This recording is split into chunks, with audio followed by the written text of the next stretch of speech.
બનાસકાંઠા જિલ્લાના ડીસા તાલુકાના ખેટવા ગામે બ્રહ્માણી માતાજીના મંદિરમાં હવન યજ્ઞ યોજાયો।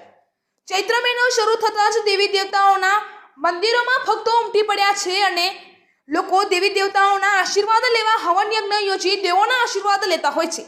ત્યારે ડીસા તાલુકાના ખેટવા ગામે 6 ગામના ચાવડા પરિવાર દ્વારા કુળદેવી બ્રહ્માણી માતાજીના મંદિરે હવન યજ્ઞ અને સંતવાણીનું ભવ્ય આયોજન કરવામાં આવ્યું હતું, જેમાં ખેટવા, દશનાવાસ, બાલોધાર, તાલેગઢ, માણેકપુરા અને એલદા ગામના ચાવડા પરિવારના કુળદેવી શ્રી બ્રહ્માણી માતાજીનું મંદિર ખેટવા ગામે આવેલું છે, જેમાં સમસ્ત ચાવડા પરિવાર દ્વારા દર વર્ષની જેમ ચૈત્ર મહિનાની આઠમના દિવસે ભેગા મળીને કુળદેવીના ગુણગાન સ્વરૂપે સાતમની રાત્રે ભજન સંતવાણીનું ભવ્ય આયોજન કરવામાં આવ્યું હતું। સંતો દ્વારા વ્યસન મુક્તિ માટે લોકોમાં જાગૃતતા આવે તે માટે આહવાન કરવામાં આવ્યું હતું અને પ્રભુ ભક્તિ અર્થે ભજનોની રમઝટ બોલાવી હતી અને આઠમના દિવસે હવન યજ્ઞનું આયોજન કરવામાં આવ્યું હતું, જેમાં સમસ્ત ચાવડા પરિવાર મોટી સંખ્યામાં ઉપસ્થિત રહ્યા હતા। જેમાં ઉપસ્થિત સંતો મહંતોનું ભવ્ય સ્વાગત તેમજ ફૂલહાર પહેરાવીને સ્વાગત કરવામાં આવ્યું હતું। આવનારા મહેમાનો અને ગ્રામજનો મોટી સંખ્યામાં ઉપસ્થિત રહી બ્રહ્માણી માતાજીના આશીર્વાદ મેળવ્યા હતા। સમસ્ત આયોજન ચાવડા પરિવાર દ્વારા કરવામાં આવ્યું હતું।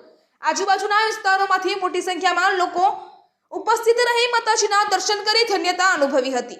અહેવાલ રમેશભાઈ ચાવડા, ડીસા ભીલડી।